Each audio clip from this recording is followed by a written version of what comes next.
જય શ્રી કૃષ્ણ દર્શક મિત્રો, મારી યુટ્યુબ ચેનલ અમૃતવાણીમાં આપ સૌનું હાર્દિક સ્વાગત છે। આજે આપણે આ વિડીયોમાં સાંભળીશું શ્રીમદ દેવી ભાગવત। શ્રીમદ દેવી ભાગવત સાંભળતા પહેલા તેના મહાત્મ્યની કથા અવશ્ય સાંભળવી, તો જ તેનું મનોવાંછિત ફળ મળે છે। સંપૂર્ણ શ્રીમદ દેવી ભાગવતમાં માતાજીની કથા અને તેના ગૂઢ રહસ્યોની કથાનું વર્ણન કરવામાં આવ્યું છે। માતાજીની આરાધના કરવાથી મનુષ્ય માત્રને સુખ, શાંતિ, સમૃદ્ધિ, યશ, કીર્તિ, ભક્તિ અને મુક્તિ પ્રાપ્ત થાય છે। શ્રીમદ દેવી ભાગવતમાં કુલ 12 સ્કંધોનું વર્ણન છે। સંપૂર્ણ દેવી ભાગવત કથાનું શ્રવણ કરવાથી મનુષ્ય સર્વે પ્રકારે નિર્ભય બની જાય છે। પરંતુ જો આ દેવી ભાગવતનું શ્રવણ નવરાત્રીમાં કરવામાં આવે તો માતાજીની આપણા ઉપર વિશેષ કૃપા પ્રાપ્ત થાય છે। જો આપને મારો વિડીયો પસંદ આવે તો ચેનલને લાઈક, શેર અને સબસ્ક્રાઇબ કરો, જેથી નવા આવનારા વિડીયોના નોટિફિકેશન તમને મળતા રહે અને મારા વિડીયો આપ સુધી તુરંત પહોંચી શકે। ધન્યવાદ। સ્કંદ ત્રીજા સ્કંધની અંદર આપણે બ્રહ્માંડની ઉત્પત્તિ, ભગવતી જગદંબિકાની સ્તુતિ, જગદંબિકાના સ્વરૂપનું વર્ણન, ત્રિવિધ સૃષ્ટિનું અને ગુણોનું વર્ણન, સત્યવ્રત બ્રાહ્મણની કથા, જન્મ જઈને દેવી યજ્ઞ કરવા માટે વ્યાસજીની પ્રેરણા, રાજા ધ્રુવ સંધિની કથા, સુદર્શન પર જગદંબિકાની કૃપા, શશિકલાનું સ્વયંવર, સ્વયંવરમાં રાજાઓ વચ્ચે વિવાદ, શશિકલાનો સુદર્શન સાથે વિવાહ, સુબાહુ દ્વારા કાશીમાં દુર્ગાની પ્રતિષ્ઠા અને નવરાત્ર અને વ્રત વિધિનું વર્ણનની કથા સાંભળીશું। બ્રહ્માંડની ઉત્પત્તિ। જન્મેજયે પૂછ્યું કે ભગવાન, આપે અંબા યજ્ઞ દ્વારા દેવીની આરાધના કરવાની આજ્ઞા આપી છે, તો આ દેવી ક્યાં છે, કઈ રીતે અને ક્યારે પ્રગટ થયા? બ્રહ્મન સાથે સાથે બ્રહ્માંડની ઉત્પત્તિનું પણ વિસ્તારપૂર્વક વર્ણન કરો, કારણ કે હે ભૂદેવ, બ્રહ્માંડ વિશે જે કહેવામાં આવ્યું છે તથા જેવું છે તેનું સંપૂર્ણ જ્ઞાન આપનામાં છે। મેં સાંભળ્યું છે કે બ્રહ્મા, વિષ્ણુ અને રુદ્ર આ ત્રણેય સગુણ દેવતા છે। વ્યાસજી કહે છે કે રાજન, તમારી બુદ્ધિ ખૂબ વિશાળ છે। હમણાં તમે પૂછ્યું કે બ્રહ્માદિની ઉત્પત્તિ કેવી રીતે થઈ, તેનું સંપૂર્ણ વર્ણન કરવું ઘણું કઠિન છે। એક સમયની વાત છે, ગંગા કિનારે સર્વજ્ઞાન સંપન્ન મુનિવર નારદજી બેઠા હતા। વેદના સર્વોત્કૃષ્ટ જ્ઞાતા તે મુનિના મને દર્શન થયા। તેમની કુશળતા પૂછ્યા પછી મેં નારદજીને કહ્યું કે હે મુનિવર, આપ અત્યંત બુદ્ધિમાન છો, મને એ જણાવવાની કૃપા કરો કે આ સમસ્ત બ્રહ્માંડના મુખ્ય કર્તા કોણ છે? આ બ્રહ્માંડ કઈ રીતે અને ક્યાંથી ઉત્પન્ન થયું? કેટલાક લોકો ભગવાન શંકરને આ બ્રહ્માંડનું પરમ કારણ માનીને તેના રચયિતા કહે છે, તો બીજા કેટલાક ભગવાન વિષ્ણુને, તો કેટલાક બ્રહ્માજીને આ સૃષ્ટિનું પ્રધાન કારણ કહે છે, જ્યારે કેટલાક આચાર્યો ભવાનીને બધા જ મનોરથો પૂરા કરવા વાળી કહે છે। તે આદિ માયા, મહાશક્તિ, પરમ પુરુષ સાથે રહીને કાર્ય સિદ્ધ કરવા વાળી પ્રકૃતિ છે। બ્રહ્માની સાથે તેમનો અભેદ સંબંધ છે। તે સંપૂર્ણ વિશ્વની રાજેશ્વરી છે। સગુણ, નિર્ગુણ અને કલ્યાણમય તેમનું સ્વરૂપ છે। તે વૈષ્ણવી, શાંભવી, બ્રાહ્મી, વાસવી, વારાહી, નારસિંહી અને મહાલક્ષ્મી વગેરે અદ્ભુત નામોથી પ્રસિદ્ધ છે। તેમનાથી જ વેદો પ્રગટ્યા છે। કેટલાક શ્રેષ્ઠ મુનિઓ કહે છે કે જે નિરંજન, નિરાકાર, નિર્લેપ, નિર્ગુણ, અરૂપ અને વ્યાપક બ્રહ્મ છે, તેનાથી જગતની ઉત્પત્તિ થઈ છે। વ્યાસજી કહે છે કે તમે જે પ્રશ્ન મને પૂછ્યો છે તે જ પ્રશ્ન મેં નારદ મુનિને પૂછ્યો હતો। ત્યારે નારદજીએ કહ્યું કે વ્યાસજી, પ્રાચીન સમયની વાત છે, આવો જ સંદેહ મારા મનમાં થયો ત્યારે હું મારા પિતા બ્રહ્માજી પાસે ગયો અને અત્યારે જે પ્રશ્ન તમે મને પૂછી રહ્યા છો તે જ પ્રશ્ન મેં તેમને પૂછ્યો હતો। ત્યારે બ્રહ્માજીએ મને કહ્યું કે બેટા, હું આ પ્રશ્નનો તને શો ઉત્તર આપું?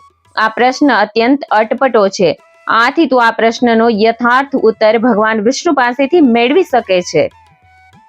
આદિકાળમાં સર્વત્ર પાણી જ પાણી હતું। સ્થાવર જંગમ જેટલા પ્રાણીઓ છે તેમાંનું કંઈ ન હતું। ત્યારે કમળમાંથી મારી ઉત્પત્તિ થઈ।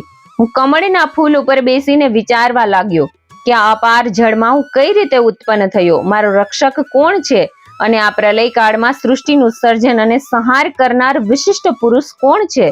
પૃથ્વી તો ક્યાંય દેખાતી નથી, પણ આ કમળનું મૂળ કારણ, પંખ, કાદવ જ્યાં હશે ત્યાં જમીન હોવી જોઈએ। આવો વિચાર કરીને હું પાણીમાં ઉતર્યો। 1000 વર્ષ સુધી હું પૃથ્વીને શોધતો રહ્યો, છતાં મને તે પાણીનું કોઈ ઊંડાણ ન મળ્યું। એટલામાં આકાશવાણી થઈ, તપ કરો, તપ કરો। ત્યારે મેં તપસ્યા શરૂ કરી। કમળ પર બેસીને હું 1000 વર્ષ સુધી તપ કરતો રહ્યો. ફરીથી આકાશવાણી થઈ કે સૃષ્ટિ કરો. આ સાંભળીને હું આશ્ચર્યમાં પડી ગયો. મેં વિચાર્યું કે કોની સૃષ્ટિ કરું અથવા મારું કર્તવ્ય શું છે. તે સમયે મધુ અને કેટભ નામના 2 ભયંકર રાક્ષસો મારી સામે આવ્યા. હું તેમનાથી ગભરાઈ ગયો. ત્યારે કમળની દાંડી પકડીને જળમાં ઉતર્યો. ત્યાં મને એક શ્રેષ્ઠ પુરુષના દર્શન થયા, જે શેષનાગની શૈયા ઉપર સૂતા હતા. શંખ, ચક્ર, ગદા અને પદ્મ, આ 4 આયુધોથી તેઓ અત્યંત શોભાયમાન લાગતા હતા. આવા શેષશાયી ભગવાન વિષ્ણુના મને દર્શન થયા. નારદજી, શેષનાગની શૈયા પર સૂતેલા ભગવાન વિષ્ણુને જોઈને મારા મનમાં ચિંતા થઈ. ત્યાં જ મને ભગવતી યોગ નિંદ્રાની સ્મૃતિ થઈ. મેં તેમની સ્તુતિ કરી. ત્યારે તે કલ્યાણમયી ભગવતી શ્રી વિષ્ણુના વિગ્રહમાંથી નીકળીને અદ્ભુત રૂપ ધારણ કરીને આકાશમાં બિરાજ્યા. ત્યારે ભગવાન વિષ્ણુ તરત જાગ્યા. તેમણે 5000 વર્ષો સુધી મધુ અને કેટભ સાથે ઘોર યુદ્ધ કર્યું. ત્યારે તે દૈત્યો મર્યા. પહેલા યોગ નિંદ્રાના કટાક્ષથી આ બંને દૈત્યો મોહિત થઈ ગયા. ત્યારબાદ ભગવાન વિષ્ણુએ પોતાના ખોળામાં સુવાડીને મારી નાખ્યા. હવે ત્યાં હું અને ભગવાન વિષ્ણુ અમે 2 જ હતા. ત્યારે રુદ્ર પણ પ્રગટ થયા. અમને ત્રણેયને ભગવતી આદ્યશક્તિના દર્શન થયા. ત્યારે તે આદ્યશક્તિ અમને કહેવા લાગી કે બ્રહ્મા, વિષ્ણુ અને મહેશ્વર, તમે સાવધાન થઈને તમારા કાર્યમાં લાગી જાઓ. સૃષ્ટિ, સ્થિતિ અને સંહાર આ તમારા કાર્ય છે. બ્રહ્માજી કહે છે કે અમે ત્રણેય દેવોએ તેમને કહ્યું કે હે માતા, અમે સૃષ્ટિનું સર્જન કરવામાં કઈ રીતે સફળ થઈશું? કારણ કે પૃથ્વી તો દેખાતી જ નથી, બધું જ જળમાં ડૂબેલું છે. અમારી વાત સાંભળીને તે કલ્યાણ સ્વરૂપિણી ભગવતીનું શ્રીમુખ હાસ્યથી છલકાઈ ગયું. એટલામાં તો એક સુંદર વિમાન આકાશમાંથી ઉતર્યું.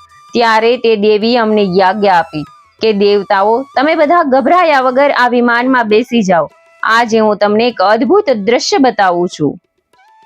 અમે તે રત્નજડિત વિમાનમાં ચડીને આરામથી બેસી ગયા. બ્રહ્માજી કહે છે કે મનની ગતિએ ઉડવા વાળું તે વિમાન એક અજાણ્યા સ્થળે ગયું.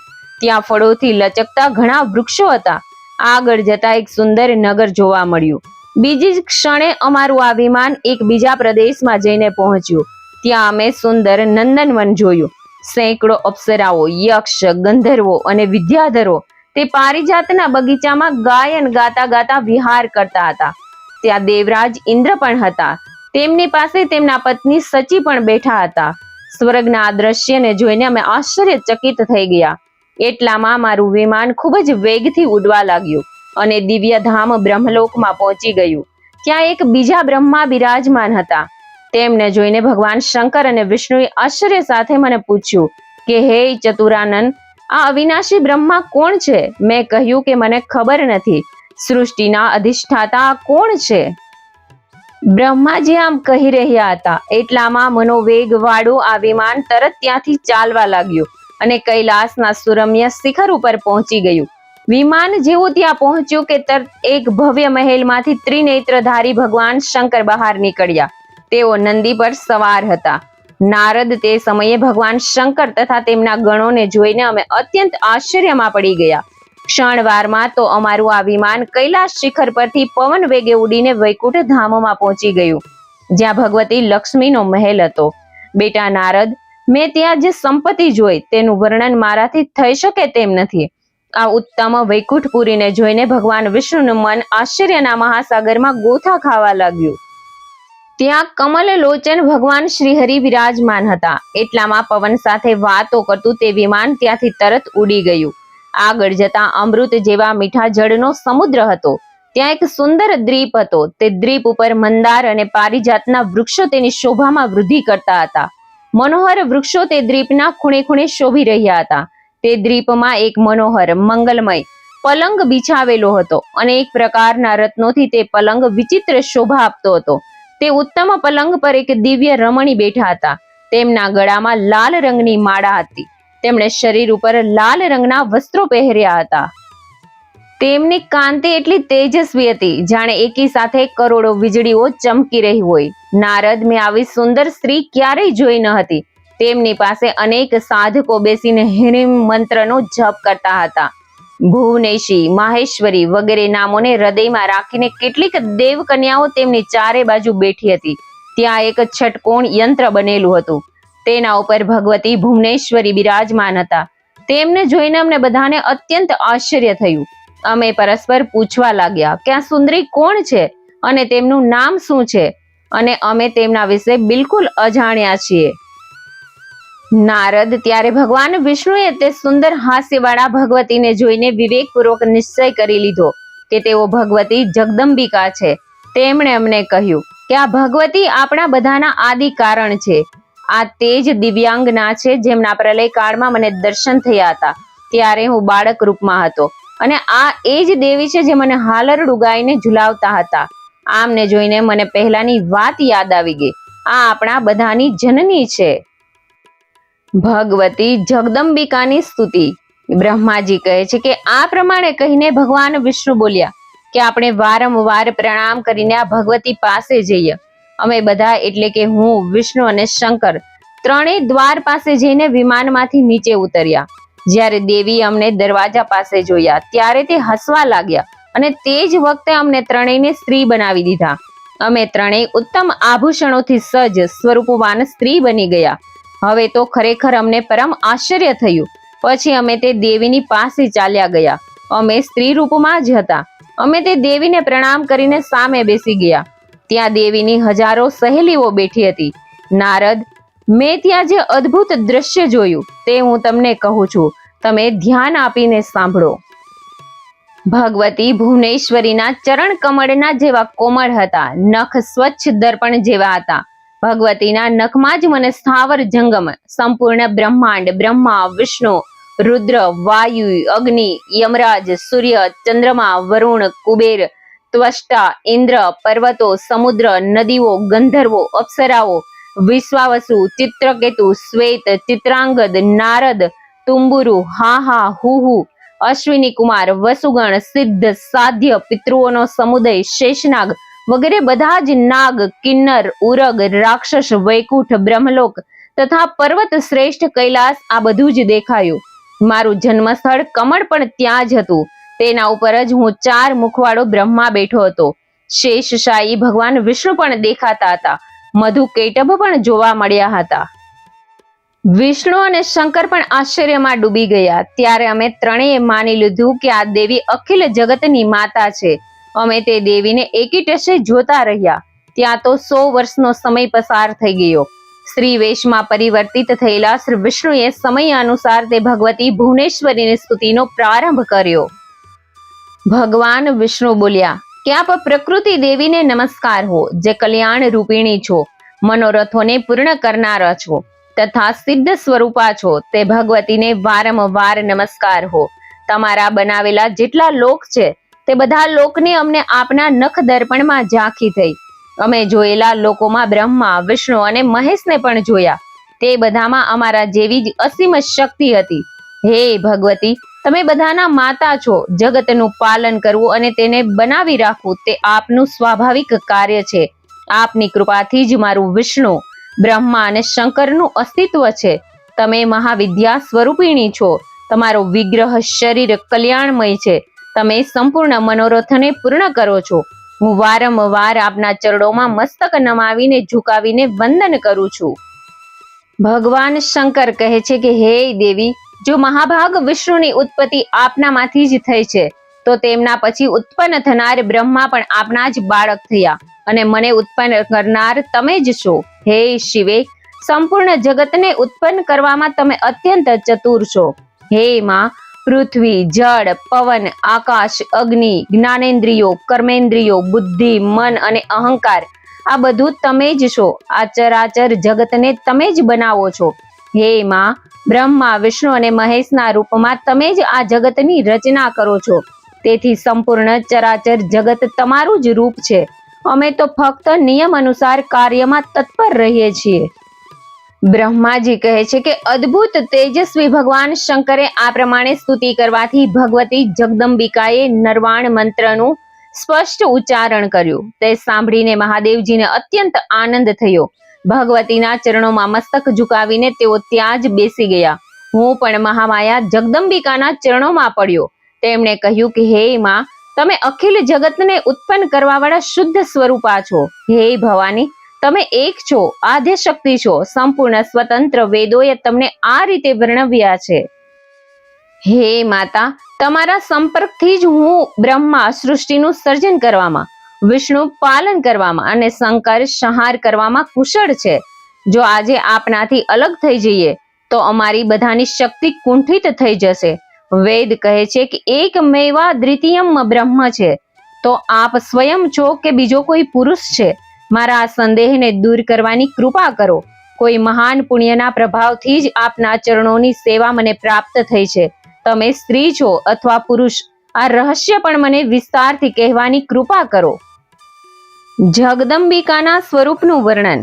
બ્રહ્માજી કહે છે કે આ પ્રમાણે મેં ભગવતી જગદંબિકાને વિનયપૂર્વક પૂછ્યું. ત્યારે તેઓ મધુર વાણીમાં મને કહેવા લાગ્યા, હું અને બ્રહ્મ એક જ છીએ. મારામાં અને આ બ્રહ્મમાં ક્યારેય કિંચિત માત્ર પણ ભેદ નથી. જે તે છે તે હું છું અને જે હું છું તે છે. બુદ્ધિના ભ્રમને કારણે ભેદ દેખાય છે. બ્રહ્માજી, આ બધા સંસારમાં વ્યાપક રૂપે હું જ રહેલી છું. બધા દેવતાઓમાં હું જ જુદા જુદા નામથી જાણીતી છું. ગૌરી, બ્રાહ્મી, રૌદ્રી, વારાહી, વૈષ્ણવી, શિવા, વારુણી, કૌબીરી, નારસિંહી અને વાસવી, આ બધા જ મારા રૂપ છે. બ્રહ્માજી, મારી શક્તિ ખસી જવાથી બધા જ પ્રાણીઓ નિષ્પ્રાણ થઈ જાય છે. આ શક્તિને તમે તમારી પત્ની બનાવો. તે સદા પ્રસન્ન રહેનારી અને અતિ સુંદર છે. તે મહા સરસ્વતીના નામથી પ્રસિદ્ધ થશે. આ તમારી પ્રિય પત્નીને મારી જ વિભૂતિ સમજીને તેની સાથે આદરથી વ્યવહાર કરજો. હવે તમે તમારી આ સ્ત્રી સાથે તરત સત્યલોકમાં પધારી મહત્વનો ઉપયોગ કરીને 4 પ્રકારના જીવોની સૃષ્ટિ કરવામાં પ્રવૃત્ત થઈ જાઓ. જ્યારે પણ તમારી સામે કોઈ મુશ્કેલી આવશે ત્યારે આ વિષ્ણુ પૃથ્વી ઉપર અવતાર લેશે. ક્યારેક પશુ યોનિમાં તો ક્યારેક મનુષ્ય યોનિમાં અવતાર લઈ દાનવોનો સંહાર કરશે. મહાબળી શંકર પણ તમારી સહાયતામાં રહેશે. જ્યારે પણ દેવતાઓ પર દૈત્યનો ભય ઉત્પન્ન થશે ત્યારે મારી શક્તિઓ વારાહી, વૈષ્ણવી, ગૌરી, નારસિંહી, શિવા જેવી અનેક રૂપે પ્રગટ થશે અને તેઓ દૈત્યોનો સંહાર કરશે. બ્રહ્માજી, બીજ અને ધ્યાન સહિત આ 9 અક્ષરોનો નવાર્ણ મંત્ર છે. તેનો હંમેશા જપ કરતા રહો અને તમારા કાર્યમાં પ્રવૃત્ત થઈ જાઓ. આ મંત્રને સર્વશ્રેષ્ઠ માની હંમેશા હૃદયમાં રાખવો જોઈએ. બ્રહ્માજી કહે છે કે આ પ્રમાણે મને યાજ્ઞા આપી ભગવતીએ ભગવાન વિષ્ણુને કહ્યું, હવે તમે પણ મને મુગ્ધ કરવા વાળી આ મહાલક્ષ્મીને લઈને પધારો. આ કલ્યાણી સર્વેના મનોરથો પૂર્ણ કરનાર શક્તિ છે. હવે તમે લક્ષ્મી નારાયણ તરીકે ઓળખાશો. તમે ત્રણે મુખ્ય દેવતાઓ સાથે મળીને પ્રેમપૂર્વક યજ્ઞ ભાગ ગ્રહણ કરજો. તમે બ્રહ્મા અને શંકર ત્રણેય દેવતાઓ મારા પ્રભાવથી પ્રગટ થયા છો. તેથી તમે બધા દેવતાઓમાં શ્રેષ્ઠ અને સન્માનીય રહેશો. જે અજ્ઞાની જનો તમારા ત્રણેયમાં ભેદ બુદ્ધિ રાખશે તેઓ નરકના અધિકારી બનશે. ત્યારબાદ દેવી મહાભાગ શંકરજીને મધુર વાણીમાં કહેવા લાગ્યા કે શંકર, મનને મુગ્ધ કરવા વાળી આ મહાકાળી ગૌરી નામથી પ્રસિદ્ધ છે. તમે આને પત્ની રૂપે સ્વીકાર કરો અને કૈલાસની રચના કરીને ત્યાં રહો. તમારી લીલામાં સત્વગુણ અને રજોગુણ ગૌણ રૂપે રહેશે અને તમોગુણ પ્રધાન બનશે. તમે રજોગુણી અને તમોગુણી બનીને અસુરોનો સંહાર કરવાનું કાર્ય આરંભ કરો. મેં તમને સૃષ્ટિની ઉત્પત્તિની વાત સંક્ષેપમાં કહી છે. દેવતાઓ, હવે મારું કાર્ય સિદ્ધ કરવા માટે વિમાનમાં બેસીને તમે શીઘ્ર અહીંથી પ્રસ્થાન કરો. જ્યારે પણ કોઈ મુશ્કેલી આવે ત્યારે મારું સ્મરણ કરશો. ત્યારે હું તમારી સામે હાજર થઈશ. દેવતાઓ, મારું તથા સનાતન પરમાત્માનું ધ્યાન તમારે હંમેશા કરતા રહેવું જોઈએ. અમારા બંનેના સ્મરણથી તમારા તમામ કાર્ય સફળ થશે, તેમાં કોઈ શંકા નથી. બ્રહ્માજી કહે છે કે આ પ્રમાણે કહીને ભગવતી જગદંબિકાએ અમને વિદાય આપી. યાત્રા દરમિયાન અમે વિમાનમાં બેઠા અને તે જ ક્ષણે તે દ્વીપ, તે દેવી અને તે સુધાક્ષાગર બધું અદૃશ્ય થઈ ગયું. માત્ર વિમાન જ દેખાવા લાગ્યું. બીજું બધું અદૃશ્ય હતું. તે વિમાન અત્યંત વિશાળ હતું. તેમાં બેસીને અમે કમળ પાસે પહોંચ્યા, જ્યાં માત્ર પાણી જ પાણી હતું. જ્યાં મધુ અને કૈટભ નામના 2 અજય દાનવો શ્રીહરિની સાથે કાળનો કોળિયો બની ગયા હતા. ત્રિવિધ સૃષ્ટિનું તથા ગુણો વગેરેનું વર્ણન. નારદજીએ કહ્યું કે પિતાશ્રી, આપ દેવતાઓના પણ આરાધ્ય દેવ છો. ત્રણેય ગુણોનું જે સ્વરૂપ છે તેને હું વિસ્તારપૂર્વક સમજવા ઈચ્છું છું. બ્રહ્માજીએ કહ્યું કે હે નિષ્પાપ નારદ, ત્રણેય અહંકારોની ત્રણ શક્તિઓ છે. તે જ્ઞાન શક્તિ, ક્રિયા શક્તિ અને અર્થ શક્તિના નામે પ્રસિદ્ધ છે. નારદ, હવે તે ત્રણેય શક્તિઓના કાર્યનું નિરૂપણ કરું છું. તામસી દ્રવ્ય શક્તિથી શબ્દ, સ્પર્શ, રૂપ, રસ અને ગંધ આ પાંચ તન્માત્રાઓ ઉત્પન્ન થાય છે. આકાશનો ગુણ શબ્દ, વાયુનો સ્પર્શ, અગ્નિનો રૂપ, જળનો રસ અને પૃથ્વીનો ગુણ ગંધ છે. દિવ્ય શક્તિથી સંબંધ રાખનારા આ 10 નો સમુદાય એકઠો થઈને જ્યારે પ્રગટ થાય છે ત્યારે તેને તામસ અહંકારથી ઉત્પન્ન સૃષ્ટિ કહેવાય છે. સાત્વિક અહંકારથી સંબંધ રાખનાર જે જ્ઞાન શક્તિ છે તેમાંથી દિશા, વાયુ, સૂર્ય, વરુણ, અશ્વિની કુમાર 5 જ્ઞાનેન્દ્રિયોના 5 અધિષ્ઠાતા દેવતા તથા બુદ્ધિ વગેરે અંતઃકરણના અધિષ્ઠાતા ચંદ્રમા, બ્રહ્મા, રુદ્ર અને ચોથો ક્ષેત્રજ્ઞ તથા મન સહિત 15 ની ઉત્પત્તિ થાય છે. સાત્વિક અહંકારની આ સૃષ્ટિ સાત્વિક સૃષ્ટિ કહેવાય છે. પૃથ્વીના આ 5 ગુણો છે: શબ્દ, સ્પર્શ, રૂપ, રસ અને ગંધ. આ પ્રમાણે બધા ગુણોના મિશ્રણથી બ્રહ્માંડની ઉત્પત્તિ થાય છે. આ બધા જીવ મળીને બ્રહ્માંડને સ્થિર રાખે છે. 84 લાખ પ્રાણી કહેવાય છે. હે નારદ, કામ, ક્રોધ, લોભ, મોહ, તૃષ્ણા, દ્વેષ, રાગ, મદ, અસૂયા, ઈર્ષા વગેરે આ બધા શરીરના વિકાર છે. જ્યાં સુધી તે બહાર નીકળતા નથી ત્યાં સુધી મનુષ્ય ધાર્મિક બની શકતો નથી. તીર્થયાત્રા કરવા છતાં પણ જો આ વિકારો છૂટે નહીં તો તે તીર્થયાત્રા માત્ર શ્રમ બની જાય છે. નારદ, જ્યારે સત્વગુણની વૃદ્ધિ થાય છે ત્યારે મનમાં ધાર્મિક ભાવનાઓ જન્મે છે અને રજોગુણ તથા તમોગુણથી ઉત્પન્ન કોઈ બહારનો વિષય ચિત્ત ઉપર અસર કરી શકતો નથી. રજોગુણની વૃદ્ધિ થાય ત્યારે મનુષ્ય સાત્વિક સનાતન ધર્મનો ત્યાગ કરીને અન્ય ધર્મોની ઉપાસના કરવા લાગે છે. રાજસી શ્રદ્ધા વધવાને કારણે માણસની ધન ઈચ્છા, ભોગ ઈચ્છા વધે છે. જ્યારે તમોગુણ વધી જાય છે ત્યારે વેદમાં, ધર્મશાસ્ત્રમાં મનુષ્યને વિશ્વાસ રહેતો નથી. તામસી શ્રદ્ધાને લીધે તે ધનનો દુરુપયોગ કરે છે. તે બધી જગ્યાએ વેરના બીજ વાવે છે. આ બધા ગુણો એકબીજાના આશ્રયે રહે છે. રજોગુણના મિથુનથી સત્વગુણ, સત્વગુણના મિથુનથી રજોગુણ અને તમોગુણના મિથુનથી સત્વગુણ અને રજોગુણ આ બંને ઉત્પન્ન થાય છે એવું કહેવાય છે. વ્યાસજી કહે છે કે રાજન, મારા પૂછવાથી નારદજીએ આ બધો પ્રસંગ મને વિસ્તારપૂર્વક સમજાવ્યો. ખરેખર જેનાથી આ બધો સંસાર વ્યાપ્ત છે તે જ પરમ શક્તિની આરાધના કરવી જોઈએ. કાર્ય ભેદથી તે જ શક્તિ ક્યારેક સગુણ અને ક્યારેક નિર્ગુણ ભાવથી બિરાજમાન થઈ જાય છે. તમે તેમનું ભજન પૂજન કરો. તે જ મહાકાલી, મહાલક્ષ્મી અને મહાસરસ્વતી છે. તે જ સંપૂર્ણ પ્રાણીઓની અધિષ્ઠાત્રી છે. પ્રસંગોપાત અસ્પષ્ટ નામ ઉચ્ચારણ કરવા છતાં તે મનોકામના પૂર્ણ કરે છે. વનમાં વાઘ વગેરે હિંસક જાનવરોને જોઈને ભયથી ત્રસ્ત લોકોના આ પ્રમાણે અનુસ્વાર સહિત નામ જપ કરવાથી પણ મનોરથ પૂર્ણ થાય છે. રાજન, આ સંબંધમાં સત્યવ્રત બ્રાહ્મણનો દાખલો પ્રત્યક્ષ છે. સત્યવ્રત નામનો એક મહામૂર્ખ અભણ બ્રાહ્મણ હતો. તે કોઈકના મુખેથી સાંભળીને પ્રસંગવશ નામ જપ કર્યો હતો.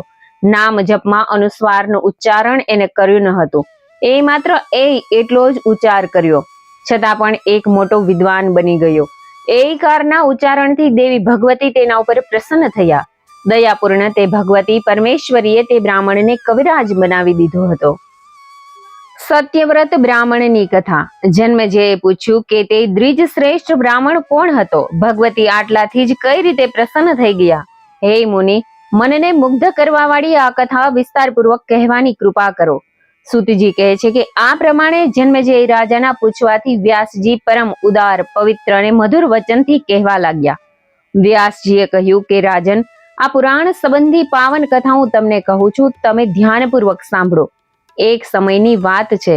હું પવિત્ર તીર્થોમાં ફરતો ફરતો પુણ્યભૂમિ નૈમિષારણ્યમાં પહોંચી ગયો. ત્યાં ઘણા મુનિઓ બિરાજમાન હતા. તે સમયે ત્યાં કથાનો આરંભ થઈ રહ્યો હતો. જમદગ્નિએ સામે બેસીને મુનિઓને આ પ્રમાણે પૂછ્યું: મુનિઓ, કોની ઉપાસના કરવી જોઈએ? કયા દેવતા ઈચ્છિત ફળ આપવા વાળા છે? આ પ્રમાણે મુનિવર જમદગ્નિના પૂછવાથી લોમસજીએ કહ્યું કે જમદગ્નિ, તમે આજે પ્રશ્ન કર્યો છે તે સંબંધમાં હવે હું કહું છું તે તમે સાંભળો. બધા જ કલ્યાણ વાંચુ મનુષ્યોએ મહાશક્તિની ઉપાસના કરવી જોઈએ. ઉપાસના કરવાથી તરત તે વરદાન આપવા તૈયાર થઈ જાય છે. મુનિવરો, એક પરમ પાવન કથા કહું છું, તે તમે સાંભળો. એક અક્ષરનું ઉચ્ચારણ કરવાથી જ કઈ રીતે એક બ્રાહ્મણને મોક્ષ પ્રાપ્તિ થઈ હતી. કૌશલ દેશમાં દેવદત્ત નામથી પ્રસિદ્ધ કોઈ એક બ્રાહ્મણ રહેતો હતો. પુત્ર પ્રાપ્તિ માટે તેણે વિધિપૂર્વક પુત્રેષ્ટિ યજ્ઞનો પ્રારંભ કર્યો. આ યજ્ઞમાં સામવેદનું ગાન કરનાર મુનિવર ગોભીલ ઉદ્ગાતા બનીને 7 સ્વરોની સાથે રથંતર મંત્રનું ઉચ્ચારણ કરી રહ્યા હતા. મંત્રગાન તરિત્વજ્ઞાનથી થતું હતું. વારંવાર શ્વાસ લેવાથી મંત્રોચ્ચાર વખતે તેમનો સ્વર તૂટતા દેવદત્ત ક્રોધમાં આવી ગોભીલ મુનિને કહેવા લાગ્યા કે મુનિવર, તમે અત્યંત મૂર્ખ છો. હું પુત્ર પ્રાપ્ત કરવા માટે યજ્ઞ કરી રહ્યો છું. તમે અમારા યજ્ઞમાં સ્વરહીન મંત્રનો ઉચ્ચાર કર્યો. આ સાંભળી ગોભીલ મુનિને અત્યંત ક્રોધ આવ્યો. તેમણે દેવદત્તને કહ્યું, તમે શબ્દ શૂન્ય પ્રચંડ મૂર્ખ પુત્ર પ્રાપ્ત થાઓ. સાથે સાથે તમારો એ પુત્ર શઠ થશે. મહામતી દરેકના શરીરમાં શ્વાસની ક્રિયા ચાલતી રહે છે. તેના પર કોઈનો વશ નથી. તેથી સ્વર ભંગ થયો હોય તો તેમાં મારો કોઈ દોષ નથી, જેના કારણે તમે મને આવા કડવા વચનો કહી રહ્યા છો. મુનિવર ગોભીલની આ શાપયુક્ત વાત સાંભળીને દેવદત્ત મુનિ ખૂબ જ ખેદ પ્રગટ કરીને કહેવા લાગ્યા કે હે વિપ્રવર, હું નિર્દોષ ઉપર આપ વિના કારણ કેમ ક્રોધિત થઈ ગયા? મુનિ તો ક્યારેય ક્રોધિત થતા નથી. મારા નાના સરખા અપરાધ બદલ આપે મને શાપ આપી દીધો. હું પ્રથમ પુત્રના અભાવે દુઃખી હતો. તેના પર આપે મને અત્યંત દુઃખના દરિયામાં ધકેલી દીધો. કારણ કે મૂર્ખ પુત્ર હોવા કરતા તો પુત્ર ન હોય તે શ્રેષ્ઠ છે. મૂર્ખ પુત્ર હોવો તે મૃત્યુથી પણ વધારે દુઃખદાયી છે. આ શાપમાંથી મારો ઉદ્ધાર કરો. આમ કહીને દેવદત્ત ગોભીલજીના પગમાં પડીને આંસુ સારવા લાગ્યા. ત્યારે ગોભીલજીનું હૃદય દયાથી ભરાઈ ગયું. તેમણે કહ્યું કે દેવદત્ત, તમારો પુત્ર મૂર્ખ થશે, પરંતુ પછી તે વિદ્વાન થઈ જશે, એમાં કોઈ શંકા નથી. આવું વરદાન સાંભળી દેવદત્ત અત્યંત પ્રસન્ન થયા. થોડો સમય વ્યતીત થયો ત્યારે દેવદત્તને સુંદર પતિવ્રતા શ્રી રોહિણીએ ગર્ભધારણ કર્યો. નક્ષત્ર રોહિણી હતું ત્યારે શુભ મુહૂર્તમાં રોહિણીએ પુત્રને જન્મ આપ્યો. તેણે તેના પુત્રનું નામ ઉતથ્ય રાખ્યું. વિદ્યાભ્યાસનો સમય થયો ત્યારે ગુરુદેવ ઉતથ્યને ભણાવવા લાગ્યા, પરંતુ ઉતથ્યએ એક શબ્દનું પણ ઉચ્ચારણ ન કર્યું. તે મૂર્ખની જેમ ચૂપચાપ બેસી રહ્યો. પછી તેના પિતાએ તેને બીજી રીતે ભણાવવાની કોશિશ કરી, પરંતુ તે મૂર્ખ પુત્રની બુદ્ધિ ઠેકાણે ન આવી. તે મૂર્ખની જેમ પડી રહેતો હતો. આ જોઈને પિતા દેવદત્તને અત્યંત ચિંતા થવા લાગી. તપસ્વી તથા બીજા લોકો હતા, તે બધામાં ઉતથ્ય મૂર્ખ છે એવો પ્રચાર થઈ ગયો હતો. જ્યારે બધા લોકો, માતા પિતા અને ભાઈ બંધુ બધા જ ઉતથ્યની ખૂબ નિંદા કરવા લાગ્યા, ત્યારે તે બ્રાહ્મણના મનમાં વૈરાગ્ય થયો. તે વનમાં ચાલ્યો ગયો. ગંગા કિનારે એક પવિત્ર સ્થાનમાં સુંદર ઝૂંપડી બનાવી. જંગલના ફળ મૂળ ખાઈ અને મન તથા ઇન્દ્રિયો પર સંયમ રાખીને તે રહેવા લાગ્યો. તેણે એક ઉત્તમ નિયમ કર્યો કે હવે હું ક્યારેય જૂઠું બોલીશ નહીં. આ પ્રમાણે તે સુંદર આશ્રમ પર બ્રહ્મચર્ય સાથે તેનો સમય વ્યતીત કરવા લાગ્યો હતો. લોમસજી કહે છે કે તે બ્રાહ્મણ ઉતથ્ય નહોતો, વેદાધ્યાન જાણતો ન હતો કે ન તો જપની વિધિ જાણતો હતો. હવે તે દેવતાઓનું ધ્યાન અને આરાધન કેવી રીતે કરી શકે તેનું તેને સહેજ પણ જ્ઞાન ન હતું.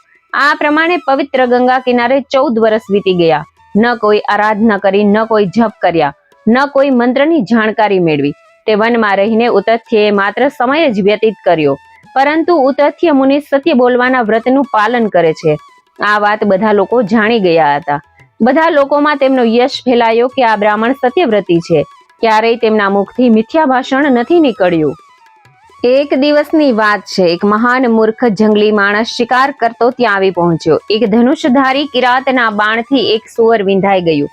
અત્યંત ભયભીત થઈને તે ભાગતું સુવર થરથર કાંપતું ખૂબ જ વેગથી ઉતથ્ય મુનિ પાસે આવી પહોંચ્યું. તે થયા પછી પશુ પર ઉતથ્ય મુનિની દ્રષ્ટિ પડી. રુધિરથી ભીંજાયેલું તે પ્રાણી મુનિની સામે જ આવીને ઊભું રહ્યું હતું. અતિશય દયાના પ્રભાવથી મુનિ કાંપી ઉઠ્યા અને પછી તેમના મુખથી સારસ્વત બીજ એનું ઉચ્ચારણ થઈ ગયું. તે મહાત્મા ઉતથ્ય તો તદ્દન અજ્ઞાની હતા. તેમને સારસ્વત બીજના મંત્રની શી ખબર, પરંતુ શોકમાં ડૂબી જવાથી તેમના મુખેથી આ ઉચ્ચારણ થઈ ગયું હતું. અહીં તે સુવર આશ્રમમાંથી જઈને એક ગીચ ઝાડીમાં સંતાઈ ગયું. ત્યારબાદ તરત જ તે નિષાદ રાજ શિકારી કાન સુધી બાણ ખેંચેલા ધનુષને લઈને ઉતથ્ય મુનિના આશ્રમ ઉપર આવ્યો. તેણે સામે ઉભા રહીને મુનિને પ્રણામ કર્યા અને પૂછ્યું કે દ્વિજવર, સુવર ક્યાં ગયું? હું જાણું છું કે તમે વિખ્યાત સત્યવાદી છો. તેથી હું તમને પૂછું છું કે મારા બાણથી વિંધાયેલું તે સુવર ક્યાં ગયું? અત્યારે મારા બાળ બચ્ચા ભૂખે મરે છે, તેથી પૂછું છું. આ પ્રમાણે તે વ્યાઘના પૂછવાથી મહાભાગ ઉત્તથ્ય મુનિના મનમાં અલગ અલગ વિચારો ઉઠવા લાગ્યા. તેમણે વિચાર્યું કે નથી જોયું એમ કહેવાથી મારું સત્યવ્રત ન તૂટે એવો કયો ઉપાય છે? પરંતુ સત્ય હોય કે અસત્ય, હું એવું કઈ રીતે કહી દઉં કે બાણથી વિંધાયેલું સુવર આ બાજુ ગયું છે? અક્ષુધાતુર વ્યાઘ તો પૂછી જ રહ્યો છે, તો તેને જોતા જ તે મારી નાખશે. આ ધર્મ સંકટમાં પડેલા ઉતથ્ય વિચાર કરવા લાગ્યા, પરંતુ કોઈ નિર્ણય ઉપર આવી શક્યા નહીં. જ્યારે ઉતથ્યએ બાણથી વિંધાયેલા સુવરને જોયું ત્યારે તેના મુખમાંથી એ શબ્દ નીકળ્યો હતો, એ ભગવતીનો વ્યાઘ બીજ મંત્ર છે. તેથી તે મંત્રને સાંભળીને ભગવતી પ્રસન્ન થઈ ગયા અને તેમણે ઉતથ્યને અલભ્ય વિદ્યા પ્રાપ્ત કરી. ભગવતીના વ્યાઘ બીજ મંત્રનું ઉચ્ચારણ કરવાથી મુનિને બધી વિદ્યાઓનું જ્ઞાન થઈ ગયું. તે એક મહાન કવિ બની ગયા. તેમણે ધનુષ્ય બાણ લઈને સામે ઉભેલા શિકારીને એક શ્લોક કહ્યો કે વ્યાઘ, જોવાવાળી જે આંખ છે તે બોલતી નથી અને જે વાણી બોલે છે તેણે જોયું નથી. પછી તું તારું કાર્ય સાધવાના ઉત્સાહમાં આવીને મને કેમ વારંવાર શું પૂછી રહ્યો છે? મુનિવર ઉતથ્યએ આ પ્રમાણે કહ્યું એટલે પશુઘાતી શિકારી ત્યાંથી ચાલ્યો ગયો. હવે તે જ ઉતથ્ય વાલ્મીકીજીની જેમ એક પ્રચંડ વિદ્વાન થયા. સમસ્ત ભૂમંડળમાં તે સત્યવ્રતના નામથી પ્રસિદ્ધ થયા. ત્યાર પછી સારસ્વત બીજ મંત્ર એના મંત્રથી વિધિવત જપ કર્યા. તેથી જગતમાં તેમની વિદ્વતાનો પ્રકાશ ચારે બાજુ ફેલાઈ ગયો. જે પિતાએ ઉતથ્યનો ત્યાગ કર્યો હતો તે આશ્રમ પર ગયા અને અત્યંત આદરપૂર્વક મુનિ ઉતથ્યને પોતાની પાસે ઘરે લાવ્યા. તેથી હે રાજન, તે આદ્યશક્તિ ભગવતી જગદંબિકાની ભક્તિપૂર્વક ઉપાસના કરવી જોઈએ. વ્યાસજી કહે છે કે રાજન, નૈમિષારણ્યના ક્ષેત્રમાં મુનિ સમાજ બેઠો હતો. તે સમયે લોમસજીના મુખેથી ભગવતીનું આ ઉત્તમ મહાત્મય મેં સાંભળ્યું હતું. જન્મજયને દેવી યજ્ઞ કરવા માટે વ્યાસજીની પ્રેરણા. રાજા જન્મજયે કહ્યું કે હે પ્રભુ, આપ મને ભગવતી જગદંબિકાના અનુષ્ઠાનની સંપૂર્ણ વિધિ બતાવવાની કૃપા કરો. વ્યાસજી કહે છે કે રાજન સાંભળો, હું ભગવતીના યજ્ઞનું સવિધિ વર્ણન કરું છું. અનુષ્ઠાન વિધિથી આ યજ્ઞ 3 પ્રકારના છે: સાત્વિક, રાજસિક અને તામસિક. ઋષિ મુનિઓ માટે સાત્વિક, રાજાઓ માટે રાજસિક અને અસુરો માટે તામસ યજ્ઞ હોય છે. જ્ઞાની અને વૈરાગી માટે જ્ઞાનમય યજ્ઞ કહ્યો છે. રાજન, જો દ્રવ્ય શુદ્ધિ, ક્રિયા શુદ્ધિ અને મંત્ર શુદ્ધિ યજ્ઞ કરવામાં આવે તો તેનું પૂર્ણ ફળ પ્રાપ્ત થાય છે. અન્યાયથી મેળવેલા દ્રવ્ય દ્વારા જે પુણ્ય કાર્ય કરવામાં આવે છે તે ન તો આ લોકમાં કીર્તિ અપાવી શકે છે, ન તો પરલોકમાં તેનાથી કોઈ ફળ મળે છે. હે રાજેન્દ્ર, તમારા સામેની વાત છે. પાંડવોએ સર્વોત્તમ રાજસૂય યજ્ઞ કર્યો હતો. યજ્ઞની સમાપ્તિ વખતે અઢળક દક્ષિણાઓ આપવામાં આવી હતી. તે યજ્ઞમાં યદુશ્રેષ્ઠ ભગવાન શ્રી કૃષ્ણ સ્વયં પધાર્યા હતા. છતાં પાંડવોએ અત્યંત કઠોર વનવાસ જેવા દુઃખ ભોગવવા પડ્યા હતા. પાંચાલીને પણ વિપત્તિ વેઠવી પડી હતી. જુગારમાં પાંડવો હારી ગયા. બોલો, યજ્ઞનું ફળ ક્યાં ગયું? કર્મશીલ વિદ્વાનોએ ઘણું કરીને કર્મને જ પ્રધાન ગણાવ્યું છે. તેઓ કહે છે કે કર્તાના, મંત્રના અને દ્રવ્યના ભેદથી વિપરીત ફળ પ્રાપ્ત થાય છે. પ્રાચીન કાળની વાત છે, જ્યારે રાજા દશરથને એક પણ સંતાન નહોતું, ત્યારે તેમણે પુત્ર કામેષ્ટિ યજ્ઞ કર્યો હતો. તેનાથી તેમને 4 પુત્રો થયા. આમ વિધિપૂર્વક ક્રિયા કરવાથી યજ્ઞ સર્વથા સિદ્ધિ પ્રાપ્ત કરાવે છે. રાજન, પાંડવોના યજ્ઞમાં કોઈને કોઈ અનુચિત કાર્ય થઈ ગયું હશે, તેથી તેમને વિપરીત પરિણામ સ્વરૂપે દુઃખો ભોગવવા પડ્યા હતા. મહારાજ, સાત્વિક યજ્ઞ તો અત્યંત દુર્લભ છે. વાનપ્રસ્થી મુનિઓ જ આવા યજ્ઞો કરી શકે છે. રાજન, જે તપસ્યામાં તત્પર રહેવા વાળા મુનિઓ દરરોજ સાત્વિક ભોજન કરે છે, જંગલમાં પાકેલા ફળ જ ગ્રહણ કરે છે, યજ્ઞમાં પશુનો બલિ આપતા નથી, તેમના યજ્ઞમાં શ્રદ્ધા વિશેષ હોય છે, તેવા જ યજ્ઞોને પરમ સાત્વિક કહ્યા છે. જે યજ્ઞમાં ખૂબ ધન ખર્ચવામાં આવે છે તે યજ્ઞ સુસંસ્કૃત હોવા છતાં ક્ષત્રિયો તથા વૈશ્યો માટેનો તથા અભિમાન પૂર્વક કરવામાં આવેલો યજ્ઞ શુદ્ર માટેનો ગણાય છે. મહાત્માઓ કહે છે કે અભિમાન વધારનારા ક્રોધથી ભરેલા તામસ યજ્ઞ દાનવોના થાય છે. જે મુમુક્ષ પુરુષ છે તથા જગતથી જેનો વૈરાગ્ય થઈ ગયો છે તેવા મહાત્માઓ માટે માનસિક યજ્ઞનું વિધાન છે. એક માનસ યજ્ઞ સિવાય કોઈ પણ યજ્ઞમાં સાંગોપાંગ બધા સાધન નથી મળી શકતા. સૌથી વધારે મનની શુદ્ધિ આવશ્યક છે. મન બધી રીતે ગુણરહિત થઈ જવું જોઈએ. જેનું મન ઇન્દ્રિયોના વિષયોનો પરિત્યાગ કરીને શાંત થઈ જાય છે, તે જ રીતે પુરુષ આ યજ્ઞ કરવાના અધિકારી છે. માનસિક વિશાળ વેદીની કલ્પના કરીને મનથી જ અગ્નિ સ્થાપન કરી લે છે. બધા શ્રેષ્ઠ બ્રાહ્મણોની પૂરા ભાવથી માનસિક પૂજા પણ કરી લેવી જોઈએ. ભગવતી જગદંબિકા નિર્ગુણ શક્તિના રૂપમાં પધારીને ફળ પ્રદાન કરે છે. તે જ બ્રહ્મ વિદ્યા છે. તેમના આધારે જ બધું જગત ટક્યું છે.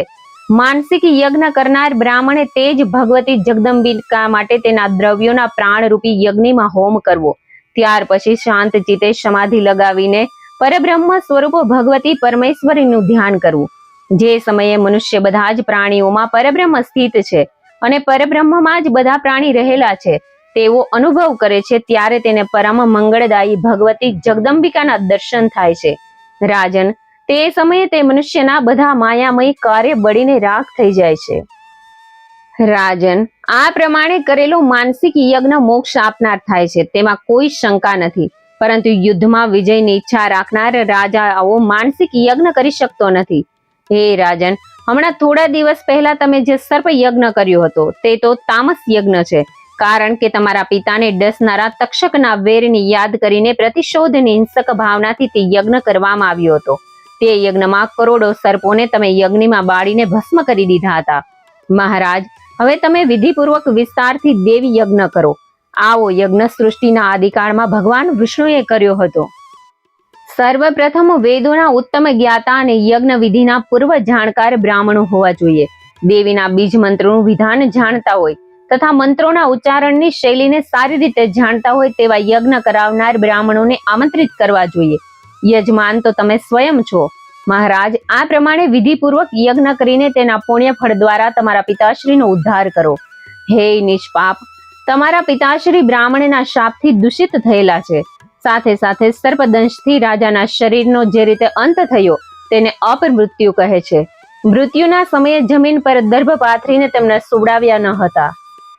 અંતરિક્ષમાં જ તેમનું મૃત્યુ થયું. કુરુશ્રેષ્ઠ, તમારા પિતાશ્રી મૃત્યુ સમયે સ્નાન દાન વગેરે કંઈ જ કરી શક્યા નથી. તેઓ રાજમહેલમાં ઉપર હતા. ત્યાં જ તેમણે દેહ છોડ્યો. ત્યાં જ સર્પદંશથી તેમના પ્રાણ નીકળી ગયા. તેથી હે રાજેન્દ્ર, તમે તમારા પિતાજીનો ઉદ્ધાર કરો. રાજા ધ્રુવ સંધિની કથા. રાજા જન્મેજયે કહ્યું કે દ્વિજવર, હે બ્રાહ્મણ શ્રેષ્ઠ, હવે આપ મને ભગવતીનો મહિમા વિસ્તારથી કહેવાની કૃપા કરો. વિપ્રવર, દેવીનું ચરિત્ર સાંભળ્યા પછી હું તેમનો ઉત્તમ યજ્ઞ જરૂર કરીશ. વ્યાસજી કહે છે કે રાજન, દેવીનું ઉત્તમ ચરિત્ર હું તમને કહું છું. એક પ્રાચીન ઇતિહાસ વિસ્તારથી સાંભળો. રાજેન્દ્ર, કૌશલ દેશમાં એક સૂર્યવંશી રાજા થયા. તે મહા તેજસ્વી રાજા પુષ્યના પુત્ર હતા.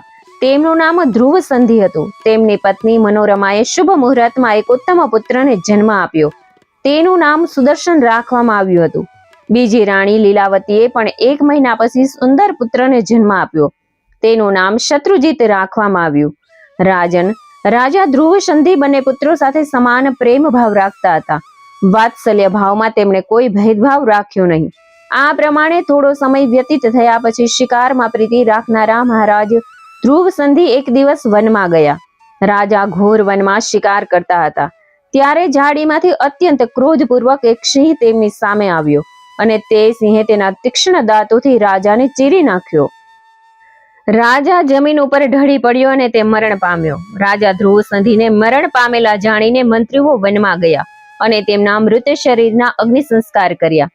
ત્યાર પછી પ્રજાના પ્રતિનિધિઓ, મંત્રીમંડળ અને વશિષ્ઠ મુનિ બધા જ સુદર્શનને રાજગાદી ઉપર બેસાડવાનું વિચારવા લાગ્યા. રાજા ધ્રુવ સંધિ મરણ પામ્યાના સમાચાર તેમના પત્ની લીલાવતીએ તેમના પિતા યુધાજીતને મોકલ્યા હતા. તે સાંભળીને પોતાના દોહિત્ર શત્રુજીતનું હિત સાધવાના વિચારથી ઉજ્જૈનના મહારાજા અયોધ્યા આવી પહોંચ્યા. તે જ પ્રમાણે મનોરમાના પિતા રાજા વીરસેન, જે કલિંગ દેશના રાજા હતા, તે પણ પોતાના દોહિત્ર સુદર્શનનું હિત સાધવા ત્યાં આવી પહોંચ્યા.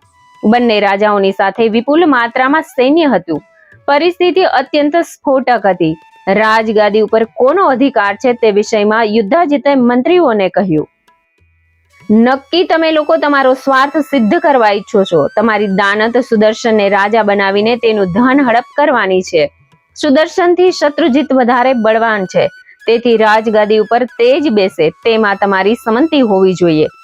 રાજગાદીના પ્રશ્ને વીરસેન અને યુદ્ધાજીત બંને વચ્ચે ભારે વિવાદ ઉભો થયો. ત્યારે યુદ્ધાજીત અને વીરસેન બંને લડવા માટે મેદાનમાં ઉતર્યા હતા. વ્યાસજી કહે છે કે યુદ્ધનો આરંભ થવાથી બંને રાજાઓ શસ્ત્રો સાથે રણભૂમિમાં ઉતરી આવ્યા. ક્રોધ અને લોભે તેમને પોતાના વશમાં કરી લીધા. તે યુદ્ધમાં એટલા બધા હાથી, ઘોડા અને વીર યોદ્ધા મરાયા હતા કે તેમના રુધિરની નદીઓ વહેવા લાગી. ત્યાર પછી તે ઘમાસાણ યુદ્ધમાં રાજા યુદ્ધાજીતે પોતાની શક્તિશાળી ભુજાઓથી વીરસેન પર બાણોનો મારો ચલાવ્યો. પરિણામે રાજા વીરસેન નિષ્પ્રાણ બનીને હંમેશને માટે યુદ્ધભૂમિમાં સૂઈ ગયા. પોતાના પિતાનું યુદ્ધભૂમિમાં મૃત્યુ થયું છે તે સમાચાર જાણી મનોરમા ભયથી ગભરાઈ ગઈ. નક્કી આ મહાપાપી યુદ્ધાજીત રાજ્યના લોભથી મારા પુત્ર સુદર્શનને પણ મારી નાખશે. હવે હું શું કરું, ક્યાં જાઉં? પિતાશ્રી તો ચાલ્યા ગયા. મારો પુત્ર તો હજી બાળક છે. લોભમાં અપાર પાપનો નિવાસ છે. લોભી માણસ માતા, પિતા, ભાઈ, ગુરુ અને મિત્ર બંધુઓની પણ હત્યા કરે છે. મનોરમા વિચારે છે કે હવે આ નગરમાં કોઈ સમર્થ પુરુષ રહ્યા નથી કે મારી સહાયતા કરે, જેના વિશ્વાસે હું મારું બાળકનું પાલન પોષણ કરી શકું. જો પાપી યુદ્ધાજીત મારા પુત્રને મારી નાખશે તો પછી હવે હું શું કરીશ? મારી શોક લીલાવતી તો પહેલેથી મારી સાથે વેર રાખે છે. એવું સાંભળ્યું છે કે આવી દાજને કારણે ઇન્દ્રએ તેની ઓરમાન માતા દીતિના ગર્ભસ્થ બાળકના 7 ટુકડા કર્યા હતા. તે જ 49 વાયુ આજે પણ સ્વર્ગમાં બિરાજમાન છે. મેં એવું પણ સાંભળ્યું છે કે પૂર્વકાળમાં એક રાણીએ શોકનો ગર્વ નષ્ટ કરવા માટે તેને ભોજનમાં ઝેર આપ્યું હતું. થોડા સમય પછી તે સ્ત્રીએ બાળકને જન્મ આપ્યો. ત્યારે તે બાળકના શરીર ઉપર ઝેર જોવા મળ્યું હતું. તે ઝેર ગર સાથે બાળકનો જન્મ થયો. તેથી આ બાળકનું નામ સગર પડ્યું. મારા પુત્ર સુદર્શનને રાજા બનાવવા ઈચ્છતા મંત્રીઓ તો પરાધીન છે. હવે મારે જ મારા પુત્રની રક્ષાનો ઉપાય કરવો જોઈએ. એમ વિચારીને મનોરમાએ પ્રધાનમંત્રી વિદલને બોલાવીને પોતાના મનની વાત જણાવી. મંત્રી વિદલે કહ્યું કે દેવી, હવે આ સ્થળે કોઈ પણ રીતે રહેવું ન જોઈએ. કાશીના પાસેના જંગલમાં સુબાહુ નામના મારા મામા રહે છે. તે ખૂબ જ સંપત્તિવાન અને બળવાન છે. તે જ આપણી રક્ષા કરશે. મંત્રીના કહેવાથી મનોરમા એક દાસી અને મંત્રીને સાથે લઈને રથમાં બેસી નગરની બહાર નીકળી ગયા. રસ્તામાં અનેક ડાકુઓ, નિષાદો આવી ચડ્યા અને તેમની પાસે જે કાંઈ ધન હતું તે બધું ઝૂંટવી લીધું. તેઓ રથને પણ લઈને ભાગી ગયા. હવે મનોરમાના શરીર પર ફક્ત એક સાડી જ રહી હતી. તેણે દાસીનો હાથ પકડ્યો અને પુત્રને લઈને ગંગા કિનારે ગઈ.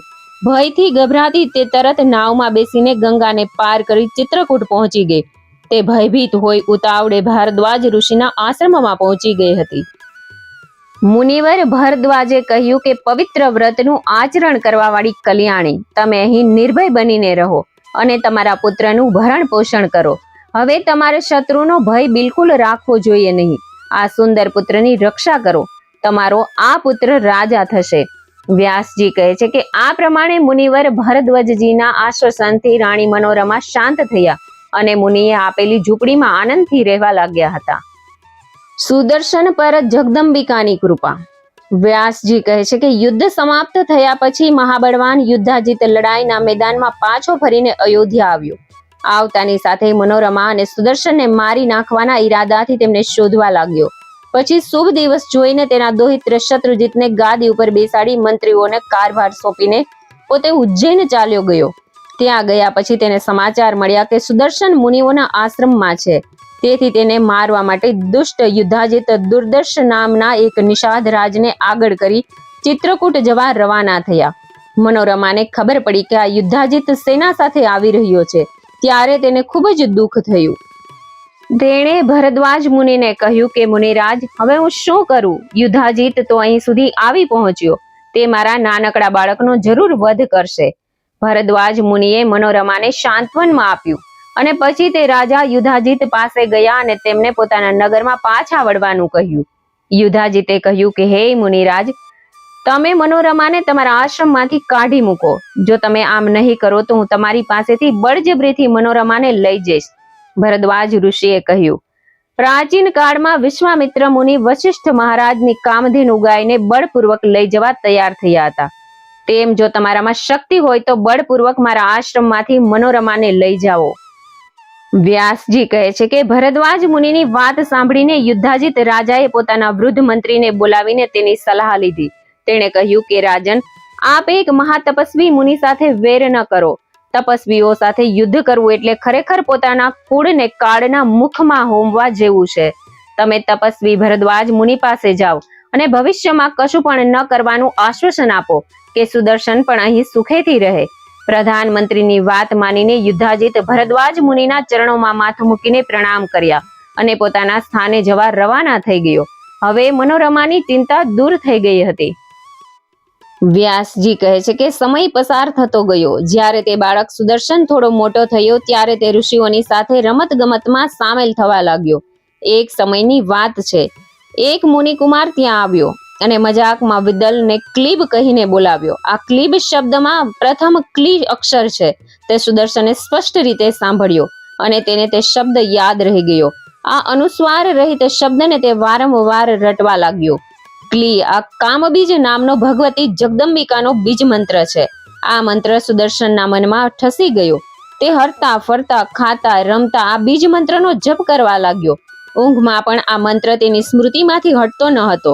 કામબીજ મંત્રના પ્રભાવથી તે સાંગોપાંગ, ધનુર્વેદ, નીતિશાસ્ત્ર તથા તમામ શાસ્ત્રોનો જ્ઞાતા બની ગયો. એકવાર દેવી ભગવતીએ સુદર્શનને સાક્ષાત દર્શન આપીને કૃતાર્થ કર્યો. દેવી જગદંબિકાના દર્શન કરીને રાજકુમાર સુદર્શન પ્રસન્ન થઈ ગયો. જગત જનનીની કૃપાથી તેને દિવ્ય ધનુષ્ય અને કેટલાક તીક્ષ્ણ બાળ અને ભાથું અને કવચ મળી ગયા હતા. કાશી નરેશની એક અતિ પ્રિય કન્યા હતી. તેનું નામ શશિકલા હતું. તેને ખબર પડી કે અહીં નજીકના વનમાં આવેલા મુનિ આશ્રમમાં કોઈ એક રાજકુમાર રહે છે. સર્વે લક્ષણોથી યુક્ત તે રાજકુમારનું નામ સુદર્શન છે. તે શૂરવીર અને એટલો સુંદર છે કે જાણે બીજો કામદેવ. ત્યારે તેને સુદર્શનને પતિ બનાવવાની ઈચ્છા થઈ. તે દિવસે રાત્રિના સમયે સ્વપ્નમાં ભગવતી જગદંબિકા શશિકલા પાસે પધાર્યા અને તેને આશ્વાસન આપીને સ્વસ્થ ચિત્તે કહેવા લાગ્યા, સુદર્શન મારો ભક્ત છે. મારી યાજ્ઞા માનીને સંપૂર્ણ કામનાઓ પૂરી કરનાર તે સુદર્શન હવે તારો થઈ ગયો. શશિકલાનો સ્વયંવર. વ્યાસજી કહે છે કે રાજકુમાર સુદર્શન પાસે કોઈ સહાયક ન હતો કે ન તો તેની પાસે કોઈ સંપત્તિ હતી કે ન તો તે સુરવીર હતો. માત્ર ભગવતી જગદંબિકાનો કામબીજ મંત્ર તેના હૃદયમાં વસી ગયો હતો. તે મંત્ર જપના પ્રભાવથી સુદર્શનને બધી સિદ્ધિઓ વરી હતી. શૃંગવેરપુરના અધ્યક્ષ નિષાદે સુદર્શન પાસે આવીને એક ઉત્તમ રથ આપ્યો. સુદર્શને તેનો સહર્ષ સ્વીકાર કર્યો અને મિત્રતાનો હાથ લંબાવવા આવેલા રાજા નિષાદનું ફળ ફૂલોથી યથોચિત સ્વાગત કર્યું. ત્યાર પછી ઉત્તમ વ્રતનું પાલન કરનારા તે મુનિઓએ મનોરમાને કહ્યું કે હે સુમુખી, હવે તમારો આ પુત્ર ભૂમંડળનો સમ્રાટ બનશે. વ્યાસજી કહે છે કે સુદર્શનને બધી વિદ્યાઓ સુલભ હતી. તે રાજકુમાર રથ ઉપર બેસીને જ્યાં જતો ત્યાં એકલો હોવા છતાં તેના પ્રકાશથી એવું લાગતું હતું કે તેની સાથે અક્ષોહિણી સેના હોય. બધા જ મનોરથો પૂરા કરવા વાળી તે કલ્યાણમયી દેવીને સુદર્શને પોતાના જ્ઞાનનો વિષય બનાવી લીધા હતા. તેથી તેના બધા જ કાર્ય સિદ્ધ થયા. આ બાજુ રાજા સુબાહુએ તેની કન્યા શશિકલા વિવાહ યોગ્ય થઈ છે એવું જાણીને ખૂબ સાવધાનીપૂર્વક તેના સ્વયંવરની તૈયારી કરાવી. મહારાજ સુબાહુના દરબારમાં ઈચ્છા સ્વયંવર યોજાયો હતો. શશિકલાના મનમાં ઉદ્વેગ થયો. તેણે તેની એક સખીને કહ્યું, તું એકાંતમાં જઈને મારી માતાને કહી દે કે હું મારા મનથી ધ્રુવ સંધિ રાજાના કુમારને પતિ રૂપે વરી ચૂકી છું.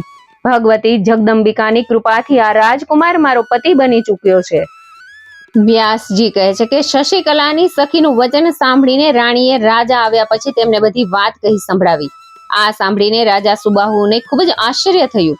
વારંવાર હસીને તેણે તેના પત્ની વિદર્ભ રાજકુમારીને સ્પષ્ટ વાત કહી કે સુંદરી, તો આ બાળક વિશે જાણે છે ને? તેને રાજ્યમાંથી કાઢી મૂક્યો છે. નિર્જન વનમાં એકલો તેની માં સાથે રહે છે. આવો નિર્ધન છોકરો મારી કન્યાનો પતિ થવાનો અધિકારી કઈ રીતે બની શકે? તો શશિકલાને કહી દે કે સ્વયંવરમાં એકથી એક વધીને સંપત્તિશાળી રાજાઓ આવશે. વ્યાસજી કહે છે કે રાજન, આ સાંભળીને શશિકલાએ તરત જ કે બ્રાહ્મણને ભરદ્વાજ મુનિના આશ્રમે મોકલ્યો. તેણે તે બ્રાહ્મણને વિનંતી કરી કે આપ એવી રીતે સુદર્શનની પાસે જાઓ કે આ સમાચાર મારા પિતાશ્રી ન જાણી શકે અને સુદર્શનને મારો સંદેશો આપજો કે મારા માતા પિતાએ મારા સ્વયંવરની બધી તૈયારી પૂરી કરી છે, પરંતુ હું તો અત્યંત પ્રસન્નતાથી બધી રીતે આપને પતિ રૂપે વરી ચૂકી છું. ભગવતીએ મને સ્વપ્નમાં કહ્યું છે કે આપ મારા પતિ થશો. દેવ બળને સર્વોપરી માનીને આપ આજે જ અહીં પધારો. આ પ્રમાણે કહ્યા પછી દક્ષિણા આપીને શશિકલાએ તે બ્રાહ્મણને મોકલી આપ્યો. તે બ્રાહ્મણ તરત જ ભરદ્વાજજીના આશ્રમે જઈને સુદર્શનને બધી વાત કહીને તે પાછો આવ્યો હતો. વ્યાસજી કહે છે કે રાજન પોતાના પુત્ર સુદર્શનને સ્વયંવરમાં જવાની તૈયારી કરતો જોઈને તેની માતા મનોરમાને ખૂબ દુઃખ થયું. તે કહેવા લાગી કે પુત્ર, આજે તું ક્યાં જવાની તૈયારી કરી રહ્યો છે? અરે બેટા, આ સમાજ તો રાજાઓનો છે. જેણે મારા પિતાશ્રીને મારી નાખ્યા હતા તે રાજા પણ સ્વયંવરમાં આવશે. સંભવ છે ત્યાં તારા એકલા જવાથી તે તને પણ મારી નાખે. સુદર્શને કહ્યું કે કલ્યાણમયી માં, જે થવાનું છે તે તો થઈને જ રહેશે. ભગવતીની કૃપાથી મારા મનમાં સહેજ પણ ભય નથી. વ્યાસજી કહે છે કે આ પ્રમાણે કહી સુદર્શન રથમાં બેસીને જવા તૈયાર થયો. માતા મનોરમાએ તેને અનેક આશીર્વાદની સાથે તેના વિચારનું સમર્થન કર્યું. માતા મનોરમા ભયભીત બનીને કાંપવા લાગી. તેણે કહ્યું કે બેટા, હું પણ તારી સાથે આવું છું. આમ કહીને તે તેની દાસી સાથે ઘરેથી નીકળી ગયા.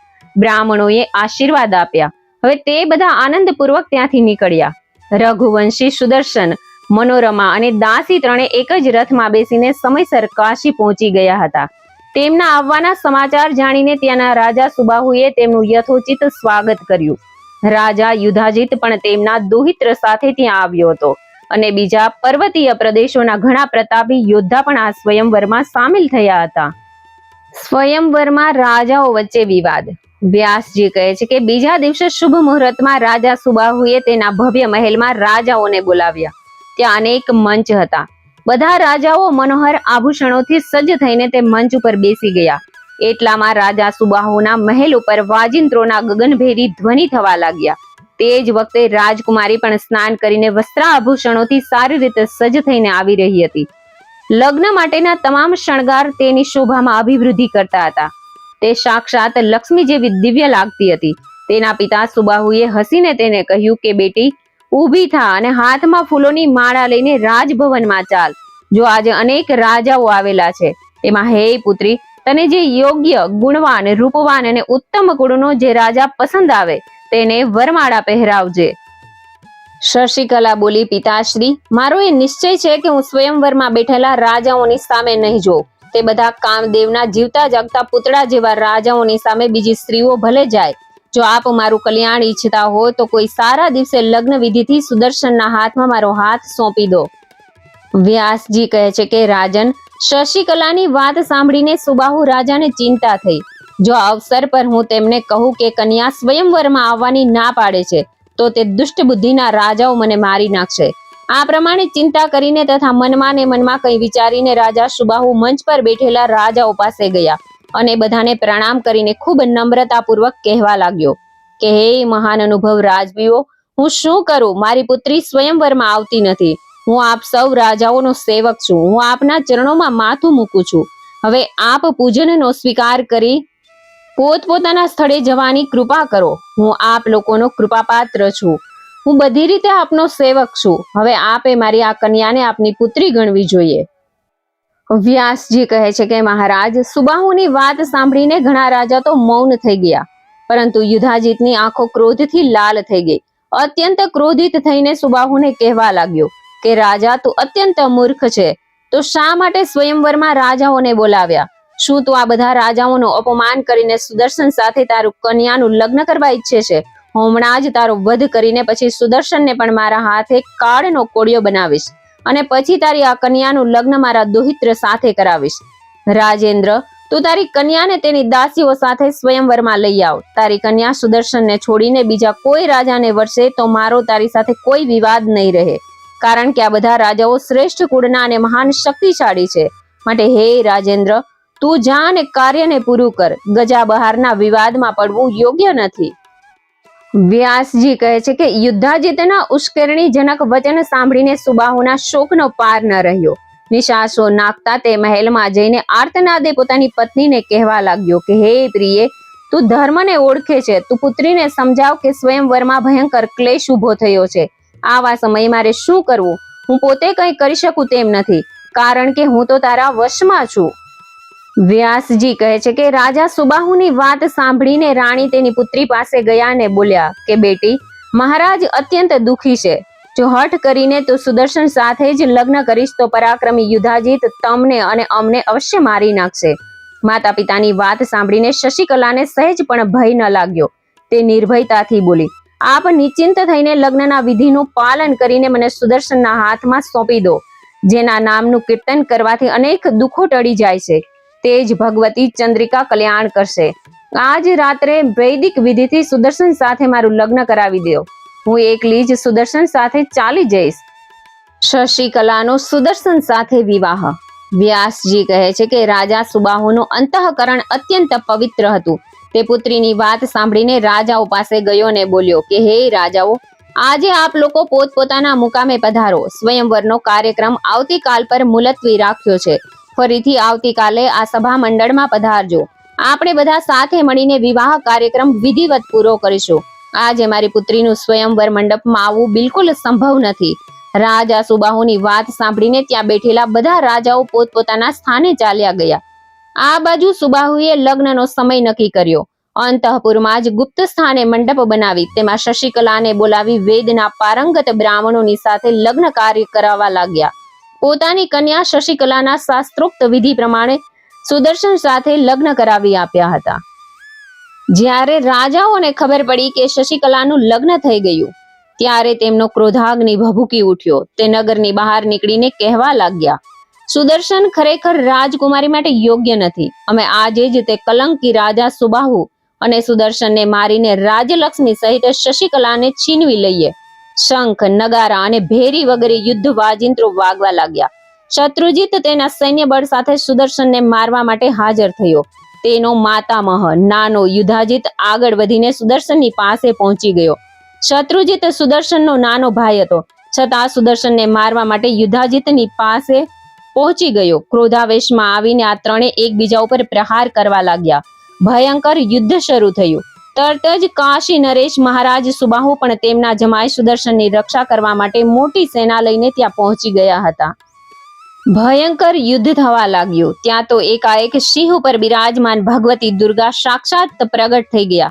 તેમના હાથોમાં જાત જાતના દિવ્ય આયુધો ધારણ કર્યા હતા. તેમણે દિવ્ય વસ્ત્રો અને આભૂષણો પહેર્યા હતા. દેવી ભગવતીને જોઈને બધા રાજાઓ આશ્ચર્યચકિત થઈ ગયા અને પરસ્પર કહેવા લાગ્યા કે આ સિંહ ઉપર બેઠેલા દેવી કોણ છે અને ક્યાંથી પ્રગટ થયા. સુદર્શને ભગવતીના દર્શન કરીને મહારાજ સુબાહુને કહ્યું કે રાજન, જુઓ આ દેવી ભગવતી મારા ઉપર અનુગ્રહ કરવા અહીં પધાર્યા છે. ત્યારે યુધાજીત અત્યંત ક્રોધ કરીને તેના પક્ષમાં રાજાઓને કહેવા લાગ્યો, અરે તમે ભયથી ગભરાઈને કેમ ઊભા છો? રાજકુમારીની સાથે આ સુદર્શનને પણ મારી નાખો. આ નિર્બળ છોકરાએ અમારા બળવાન રાજાઓનું અપમાન કર્યું છે અને હવે તે કન્યાને લઈને નિર્ભયતાથી જઈ રહ્યો છે. સિંહ ઉપર બેઠેલી એક સ્ત્રી જોઈને તમે શું ગભરાઈ ગયા? ત્યારે ભગવતી દુર્ગા ક્રોધિત થયા. તેમણે યુધાજીતને લક્ષ્ય બનાવીને બાણ છોડવા માંડ્યા. તે વખતે ભગવતી જગદંબા અનેક સ્વરૂપોમાં બિરાજમાન હતા. તેમના હાથોમાં અનેક આયુધો હતા. અત્યંત ભયંકર યુદ્ધ શરૂ થયું. થોડી જ પળોમાં યુધાજીત અને શત્રુજીત પોતાના રથમાંથી નીચે પડી ગયા અને તેમની જીવન લીલા આટોપાઈ ગઈ. પછી દુઃખ દૂર કરવા વાળી ભગવતી દુર્ગાને પ્રસન્ન કરવા માટે મહારાજ સુબાહુ તેમની સ્તુતિ કરવા લાગ્યા હતા. સુબાહુ બોલ્યા, જગતને ધારણ કરવા વાળા દેવી, તમને નમસ્કાર હો. ભગવતી શિવાને નિરંતર નમસ્કાર હો. માતા, આપ આપના ભક્તને જન્મ મરણ વગેરેના ભયમાંથી મુક્ત કરવામાં સમર્થ છો.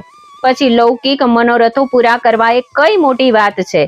વ્યાસજી કહે છે કે આ પ્રમાણે સ્તુતિ કરવાથી કલ્યાણ સ્વરૂપિણી ભગવતી જગદંબા પ્રસન્ન થયા અને રાજા સુબાહુને કહ્યું કે હે સુવ્રત, વરદાન માંગ. સુબાહુ દ્વારા કાશીમાં દુર્ગાની પ્રતિષ્ઠા. વ્યાસજી કહે છે કે તે સમયે ભગવતી જગદંબિકાના વચન સાંભળીને મહારાજ સુબાહુ ભક્તિભાવથી ગદગદ થઈને કહેવા લાગ્યા કે એક બાજુ ભૂલોક અને દેવલોકનું રાજ મૂકવામાં આવે અને બીજી બાજુ આપના પુણ્ય દર્શન, તો તે રાજ્ય આપના દર્શનની તુલના ક્યારેય કરી શકશે નહીં. હે દેવી, હું શું વરદાન માંગુ? આપ તો દયાના સાગર છો. આ કાશીપુરી જ્યાં સુધી આ પૃથ્વી પર રહે ત્યાં સુધી આપ આ નગરીને છોડશો નહીં. બસ મને આ વરદાન આપવાની કૃપા કરો. ભગવતી દુર્ગાએ કહ્યું કે રાજન, કાશીપુરીમાં મારો કાયમ નિવાસ રહેશે. વ્યાસજી કહે છે કે ત્યાર પછી સુદર્શન દેવીની સામે આવી આનંદપૂર્વક સ્તુતિ કરવા લાગ્યો. સુદર્શનની પ્રાર્થના સાંભળીને દેવીએ કહ્યું કે હે મહાભાગ, તો અયોધ્યા જઈ કુળની મર્યાદા પ્રમાણે રાજ્ય કર અને હંમેશા મને યાદ રાખી કાળજીપૂર્વક મારી પૂજા કરજે. આમ કહી ભગવતી દુર્ગા અંતર્ધ્યાન થઈ ગયા. સુદર્શને તે વખતે અત્યંત દીન ભાવે ખૂબ જ વિસ્તારથી ભગવતીની સ્તુતિ કરી હતી. વ્યાસજી કહે છે કે અયોધ્યા પહોંચીને સર્વપ્રથમ મહારાજ સુદર્શન તેના મિત્રો સાથે રાજભવનમાં ગયા. ત્યાં શત્રુજીતની માતા જે શોકાકુળ હતા તેમને પ્રણામ કરીને સુદર્શને કહ્યું કે તમારો પુત્ર શત્રુજીત અને પિતા યુધાજીત યુદ્ધમાં મારે હાથે મરાયા નથી. તે બંને યુદ્ધભૂમિમાં આવ્યા કે તરત ભગવતી દુર્ગાએ તેમના પ્રાણ લઈ લીધા. તેમાં મારો કોઈ દોષ નથી. જે થવાનું હતું તે થઈને જ રહે છે. હવે તમારે તમારા મરી ગયેલા પુત્રનો શોક ન કરવો જોઈએ. હે માતા, હું આપનો સેવક છું. જેમ મનોરમા મારા માતા છે તેમ તમે પણ છો. વ્યાસજી કહે છે કે સુદર્શનની વાત સાંભળીને લીલાવતી શરમાઈ ગયા. તે સુદર્શનને કહેવા લાગી કે પુત્ર, હું અપરાધી છું. મારા પિતા યુધાજીતે મને શરમજનક સ્થિતિમાં મૂકી દીધી હતી. મારા પિતા અને મારો પુત્ર તેમના કર્મના ફળ રૂપે મૃત્યુના મુખમાં ગયા છે. તેમાં તારો કોઈ દોષ નથી. ઓરમાન માતા લીલાવતીના વચન સાંભળીને રાજકુમાર સુદર્શને તેમને વંદન કર્યા. ત્યાર પછી તેઓ પોતાના મહેલમાં ચાલ્યા ગયા, જ્યાં પહેલેથી જ મનોરમા જઈને બેસી ગઈ હતી. સુદર્શને દેવી ભગવતી માટે સોનાનું અતિ સુંદર સિંહાસન બનાવીને તેમાં દેવીને પધરાવ્યા અને કહ્યું કે હું તમારી હંમેશા પૂજા કરીશ. દેવી ભગવતી ધર્મ, અર્થ, કામ અને મોક્ષ ચારેય પદાર્થ પ્રદાન કરે છે. સુદર્શને અનેક શિલ્પીઓને બોલાવીને મંદિર તૈયાર કરાવ્યું અને ભગવતીની સુંદર પ્રતિમા બનાવડાવીને શુભ દિવસે શુભ મુહૂર્તમાં દેવીની વિધિપૂર્વક દેવીની સ્થાપના કરી. ત્યારથી કૌશલ દેશમાં જગદંબિકાનો નિત્ય નિવાસ છે. મહારાજ સુબાહુએ પણ કાશીમાં ભગવતી દુર્ગાની શ્રેષ્ઠ પ્રતિમા બનાવડાવીને ભક્તિપૂર્વક મંદિરમાં સ્થાપિત કર્યા. બધા લોકો પ્રેમ અને ભક્તિમાં તરબોળ થઈને વિધિ સાથે ભગવતી દુર્ગાની પૂજા કરવા ચાલ્યા ગયા. નવરાત્ર વ્રત વિધિનું વર્ણન. જન્મજયે પૂછ્યું કે હે બ્રાહ્મણ શ્રેષ્ઠ, નવરાત્ર વ્રત કરવાનું ફળ શું છે અને તેની વિધિ શી છે તે કૃપા કરીને જણાવો. વ્યાસજી કહે છે કે રાજન, ચૈત્ર અને આસોના પવિત્ર મહિનામાં ભક્તિપૂર્વક આ પૂજા કરવી જોઈએ. અમાસના દિવસે બધી સામગ્રી એકઠી કરી લેવી જોઈએ. તે દિવસે એક જ વાર સાદું અને હલકું ભોજન લેવું જોઈએ. આ દિવસે સમથળ જમીન ઉપર મંડપ બનાવો. તેમાં ધૂળી, માટી અને છાણથી લીપીને મધ્ય ભાગમાં 4 હાથ લાંબી, પહોળી અને 1 હાથ ઊંચી સમથળ વેદી બનાવવી જોઈએ. તે વેદી ઉપર ચંદરવો અને ચારે બાજુ તોરણો બાંધીને તેને શણગારવી. પાદ્ય, અર્ધ્ય અને આચમન વગેરે દ્વારા બ્રાહ્મણોનું પૂજન કરવું. પોતાની શક્તિ પ્રમાણે આ બ્રાહ્મણોને વસ્ત્રો, આભૂષણો આપવા. વૈભવ હોય તો કૃપણતા કરવી નહીં, કારણ કે બ્રાહ્મણોને સંતુષ્ટ કરવાથી કાર્ય સિદ્ધ થાય છે. દેવીના પાઠ કરવા માટે 9, 5, 3 અથવા 1 બ્રાહ્મણનું વરણ કરવું. વેદી પર રેશમી વસ્ત્ર બિછાવીને તેના ઉપર સિંહાસન મૂકવું. સિંહાસન પર દેવીની પ્રતિમા પધરાવવી. પ્રતિમા 4 ભુજાઓ વાળી અને 4 ભુજાઓમાં આયુધો ધારણ કરેલા હોવા જોઈએ. નંદાતિથિ અથવા પ્રતિપદામાં હસ્ત નક્ષત્ર હોય તો પૂજન માટે ઉત્તમ ગણવામાં આવે છે. હે રાજન, પ્રથમ દિવસે વિધિપૂર્વક કરેલા પૂજનથી મનુષ્યની મનોકામના પૂરી કરે છે. માટે ત્રિકોણ કુંડ બનાવવો જોઈએ અથવા ત્રિકોણ વેદી પણ બનાવી શકાય. દરરોજ સુંદર અને વિવિધ પ્રકારના દ્રવ્યોથી સવાર, બપોર, સાંજે દેવી ભગવતીની પૂજા કરવી અને 9 દિવસ જમીન ઉપર જ સૂવું. કુમારિકાઓની પૂજા કરી વસ્ત્રાભૂષણ આપવા અને તેમને સ્વાદિષ્ટ ભોજન કરાવવું. પહેલા દિવસે આ રીતે એક કન્યાનું પૂજન કરવું અને પછી ક્રમશઃ એક કન્યા વધારતા જઈને 9મે દિવસે 9 કન્યાઓનું વિધિવત પૂજન કરવું જોઈએ. કોઈ રાજાને વિદ્યા, વિજય, રાજ્ય અને સુખની ઈચ્છા હોય તો પણ તેને ભગવતી જગદંબિકાની નિરંતર પૂજા કરવી. શત્રુઓના નાશ કરવા માટે ભગવતી કાલિકાની ભક્તિપૂર્વક આરાધના કરવી. ભગવતી ચંડિકાની આરાધનાથી ઐશ્વર્ય અને ધનની પૂર્તિ થાય છે. હે રાજન, કોઈને વશ કરવા, મોહિત કરવા, દુઃખ દારિદ્ર્યનો નાશ કરવા અથવા તો યુદ્ધમાં વિજય મેળવવા માટે ભગવતી શાંભવીની આરાધના કરવી જોઈએ. કોઈ મહાન કાર્યની સિદ્ધિ માટે અથવા દુષ્ટ શત્રુના સંહાર માટે ભગવતી દુર્ગાની પૂજા કરવી જોઈએ. ઘોર પાપી પણ જો નવરાત્ર વ્રત કરે તો બધા જ પાપોથી તેનો ઉદ્ધાર થઈ જાય છે. પૂર્વકાળની વાત છે. એક નિર્ધન વૈશ્ય હતો. તે ખૂબ જ દુઃખી હતો. રાજન, કૌશલ દેશના કોઈ સજ્જનને ઘેર તેનું લગ્ન થયું હતું. તેને ઘણા સંતાનો થયા. પણ તેમની ઈચ્છાઓને પૂરી કરી શકતો નહીં. છતાં તે સદા ધર્મનું આચરણ કરતો હતો. ઉત્તમ ગુણોને કારણે સુશીલ નામે ઓળખાતો હતો. પોતાની દરિદ્રતાથી કંટાળીને તેણે એક દિવસ શાંત મૂર્તિ મુનિને પોતાની દરિદ્રતા કઈ રીતે દૂર થાય તે વિશે પૂછ્યું. વ્યાસજી કહે છે કે રાજેન્દ્ર, સુશીલ વૈશ્યની વાત સાંભળીને તપસ્વી બ્રાહ્મણને હર્ષ થયો. તેણે વૈશ્યને કહ્યું કે વૈશ્ય વર્ગ, તો હવે શ્રેષ્ઠ એવું નવરાત્ર વ્રત કર. આ વ્રતમાં ભગવતી જગદંબિકાની પૂજા હવન કર અને બ્રાહ્મણોને ભોજન કરાવવું પડશે. હંમેશા આ વ્રત નિયમ પ્રમાણે કરવાથી જ્ઞાન અને મોક્ષ પણ પ્રાપ્ત થાય છે. સુખ સંપત્તિ અને સંતાનની વૃદ્ધિ થાય છે તથા શત્રુનો કોઈ દાવ કામયાબ નીવડતો નથી. ભગવાન શ્રી રામને વનવાસ થયો હતો, સીતાનું હરણ થયું હતું, ત્યારે કિષ્કિંધામાં તેમણે આ વ્રત કર્યું હતું. નવરાત્ર વ્રત કરીને ભગવતી જગદંબિકાની ઉપાસના કરી ત્યારે તેમને જનકપુત્રી સીતાજી પાછા મળ્યા હતા. વ્યાસજી કહે છે કે રાજન, બ્રાહ્મણની આ વાત સાંભળીને તે સુશીલ વૈશ્ય તેમને પોતાના ગુરુ બનાવ્યા અને તેમની પાસેથી માયાબીજ નામના ભુવનેશ્વરી મંત્રની દીક્ષા લીધી. ત્યાર પછી નવરાત્ર વ્રત કરીને સંયમપૂર્વક ઉત્તમ ભક્તિ સાથે તેણે તે જપનો આરંભ કર્યો. 9મા વર્ષના અંતિમ નવરાત્રની 8મના દિવસે રાત્રિના સમયે ભગવતી પ્રગટ થયા અને તે વૈશ્યને દર્શન આપ્યા અને અનેક પ્રકારના વરદાન આપીને તેને કૃત્ય કરી દીધો હતો. ઇતિ શ્રી શ્રીમદ ભગવદ ગીતામાં 3જો સ્કંધ સમાપ્ત. જય માતાજી, જય ભગવતી, જય જગદંબિકા.